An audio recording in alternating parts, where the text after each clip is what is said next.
Can you see it? There's a bit. It's pouring out on me. Quack, quack. Be right back. Whew. It's that time. Coffee talk. Don't spill your coffee. Don't let your wife know if you spilled your coffee. Cause it is a pain to get out. Holy cow. All right. So I received a package from Banggood today. Well, actually 4 days ago, 4 days. So I've had these things for 4 days and they're phenomenal. And I can't say that enough. What it is, the Eachine EV800DM. Now, everybody's talking about Fat Shark HDOs, but if you don't want to drop $500 on a pair of goggles and you've got less than $100, but you want diversity, you want a built-in DVR, and you want telescopic, and you want something that will allow you to wear your glasses while you watch. And the coolest thing on these, that's a big schnoz hole. So when you wear these, and I've been wearing them for hours, my schnoz goes straight through. So there is a tiny bit of light leak that can be fixed with a bit of a foam pad, but my schnoz doesn't get marked. And so it's the first pair of goggles I've ever flown where my schnoz, this thing right here, doesn't get marked on these. So honestly, these are hands down about $70. I think they're on sale right now. There's a link down below, by the way. It's an affiliate link. So any help you can give helps me out. And I thank you very much for that, including my coffee mug, which is down there too. So if you want to be really cool, coffee mug. But these EV800DMs, the M is for mini, and it's a smaller version. I was kind of saw it and I was like, man, these aren't really like, this is what you send me to review? Like, really? But they have a nice finish on them. It's kind of a rubbery finish. It's a plastic with a texture that feels cool. They don't feel cheap. It comes with 2 antennas, one's stinger pad and one's just a spiral. They are SMA standard, so standard type of antenna. They just screw in. Has your auto search feature, has a power in. It comes with a proprietary plug, so that's one negative against it, but it plugs into a standard USB. So you can actually charge these in your car if you want to, or wherever you have a USB charger.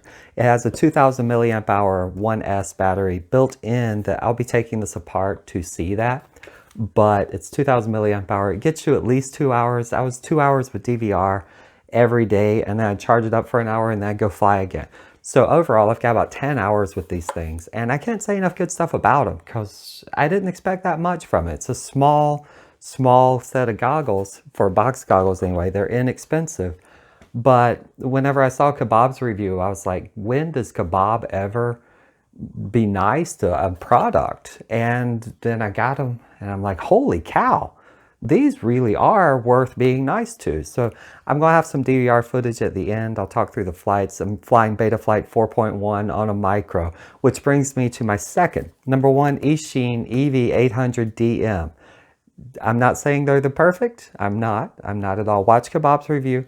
It has a 3-inch LCD, so the screen is a little bit smaller than what you might be used to, but that is actually a benefit.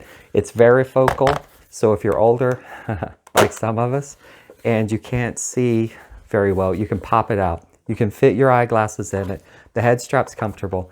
It is light, and I mean very lightweight. It's under 300 grams, but it's way under 300 grams. I don't have my scale with me, or I measure it. But it's lightweight, hours on, and honestly, they just work. And I love it when things just work. Like, oh my God, especially in FPV world, because we've all bought crap. Don't lie. Don't lie. And you know reviewers who push crap. Don't lie. You know it. You know it happens. Anyway, sorry. That's my rant. I get tired of, I just don't like spending money on bullshit. Let's be honest. But these, holy cow. I'm not saying they're perfect, but if you're looking for a second set of goggles, one you can share with your friends, or if you're just a beginner and you fly like 2 hours at a time and that's a good afternoon to you, these are well worth just well worth checking out. They're really good. Drop a comment if you do like them, because I love comments. They're fun. Link down below, EV800DMs. All the little controls are on the bottom. Takes your standard SD. It's got your search functions, your pick and record. Small screen, it's 3-inch, so you don't get that wide immersive. You don't have to worry about making someone sick on it, but it's really cool. So that's part one of Coffee Talk, which is a micro review, let's say, but I will have DVR footage at the end of my flights. And part two is on my Larva X100, and that is the Runcam Nano, Runcam Split Nano. It has one of those nano sized, I think it's 15 millimeter cameras on it, weighs 10 grams. It fits perfectly on the Larva X100. And by perfectly, I mean like perfectly. It fits. The canopy of the X100 actually acts as an SD card ejector. So it protects in the event of a crash. I know this because I crashed and my card got wedged. It didn't get ejected, it got wedged because I hadn't put on the ejector. Came with everything you need except for a remote. So you do need, if you buy, if you're thinking about getting a Runcam, pick up the remote with it. So it has a little five button controller, and there's a remote port on the side so you can just plug in. I'm not going over the settings with this here, but I'll have footage at the end. You can get very, very flat footage, and it's fantastic. Especially like I'm into color grading lately and into colors, and I like DaVinci Raw, and I've got all these things going on. This produces an image that is outstanding. I love Caddx, don't get me wrong. I loved the Caddx turtle, and I used D on the end of that. I loved it until I did the Runcam. Holy cow, the image is just so much better. It's a 10-gram package, so it's a little heavier than the Caddx Nano version, Caddx Turtle Nano, but I'm going with Runcam. I'm sorry, like I think it's better. I'll have footage at the end. Let me know what you think down below, and yeah. There might have been footage playing behind me if my green screen worked out, but I don't know. It might not. Anyway, just want to say, Runcam Nano fits on the Larva X100. It adds 10 grams of weight, so it's not as fast. Don't get me wrong, it's not as fast. And if you do a full throttle punch out when your battery's almost dead, you will reset the Runcam because that, what's it called? The voltage regulator doesn't put out enough amperage for full throttle, low battery, low 2S. You can fly it on 3S all day, it won't care. But on 2S, it gets to a point where it just can't put out enough amperage to make the Runcam work, so it will reset in the air. That's a scary thing. But that's just something you know about. With the Larva X100, put it on any other micro, probably the same. Any of the crazy bees, they don't have enough power, so you have to power it off battery if you really want to get into it. That's the only downside to it. I don't see it as a downside because it fits so well. It does exactly what I want on this little toothpick frame. It only adds 10 grams, so this is now a 60-gram toothpick. If I swap out props, I'm back at about 55 grams. My actual coffee talk today is that I love it.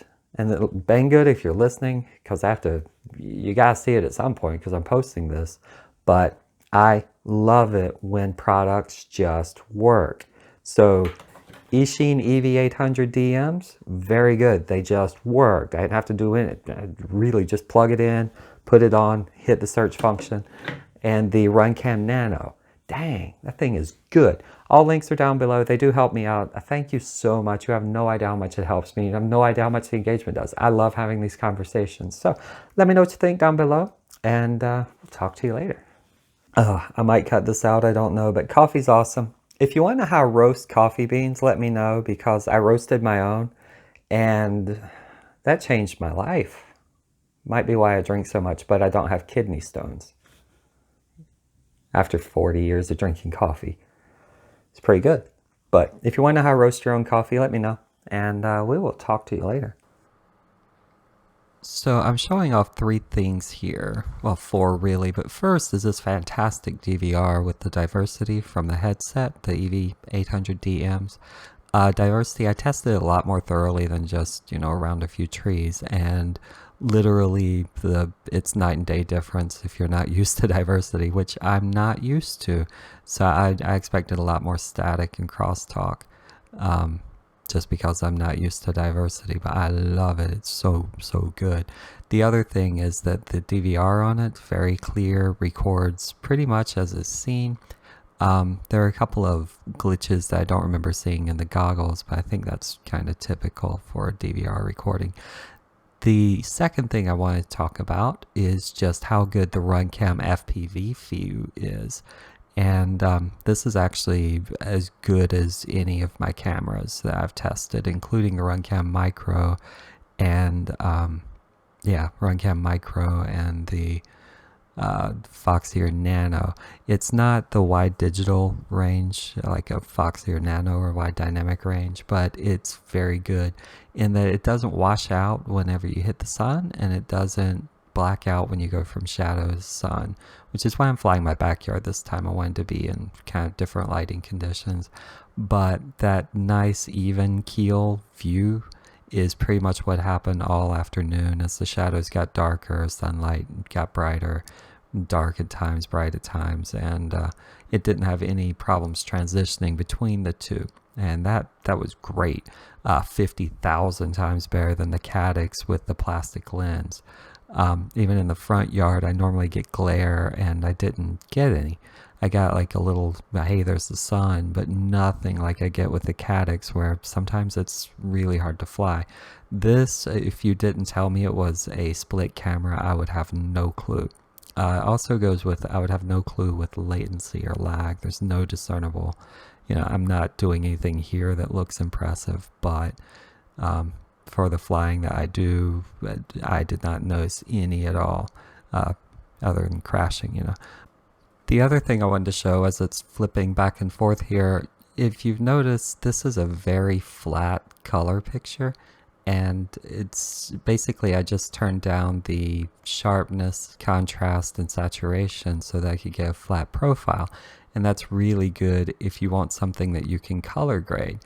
So I know a lot of people like to do cinematic cuts, and they like to color grade their own work, and this produces a fantastically flat, no grays or no blacks, no highlight blowouts, just a fantastically flat image, and that will let you color grade.